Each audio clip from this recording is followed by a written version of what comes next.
আলাইকুম আমার ফেসবুক ভাই ও বোনেরা। আমরা যারা ফেসবুকে কাজ করতেছি, বুঝছেন, তারা কেমন কাজ করতে সফলতার আশা করতেছি। সফলতার আশা করলে আমাদের ভিতরে তো একটা হিংসা হিংসা কিন্তু ছাড়িয়ে দিতে হইব। ফেসবুক মারলে হিংসাওয়ালা মানুষ দেখতে পারে না। হিংসা কিরম? প্রত্যেকটা ভিডিও আপনার সামনে আসলে ভিডিওটা আপনি ধাক্কা মারেন, ধাক্কা দিতে পারবেন না। এই ভিডিওটা সম্পূর্ণভাবে দেখিয়া, হ্যাঁ, একটা কমেন্ট, একটা লাইক কমেন্ট করলেন, তাহলে আপনি সফলতা আশা করতে পারেন। কিন্তু ইংলিশম্যান আর ফলোয়ার কমার উদ্দেশ্য হইল আপনার প্রত্যেকটা ভিডিও আপনার লাইক কমেন্ট করতে হইব, তাহলে আপনার ইংলিশম্যানও বাড়বে, ফলোয়ারও বাড়বে। তা ভাই আমরা মন তাই কেয়া হিংসাটা চাই দিয়া যে কোনো ভিডিও আমাদের সামনে আসে সব ভিডিও আমরা লাইক কমেন্ট করব, বুঝছেন?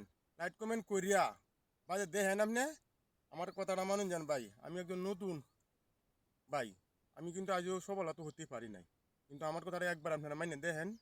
যদি প্রত্যেকটা সামনে আসা ভিডিও যদি আপনার লাইক কমেন্ট করেন, আপনি 15 দিনে হাজারে আপনার লাইক কমেন্ট করে যান, দেখেন আপনি লাভের আশা করতে পারেন কি না। ভাই সবাই আমাকে একটু দয়া করে আমাকে একটু দেখবেন, আমরা নতুন যারা আছি সবাই আমরা একবার একবারকে লাইক কমেন্ট করি, আমরা পাশে থাকি, তাহলে আমরা একদিন না একদিন আল্লাহ রহমত ইনশাআল্লাহ সফলতা আশা করতে পারি। ভাই সকলকে ধন্যবাদ।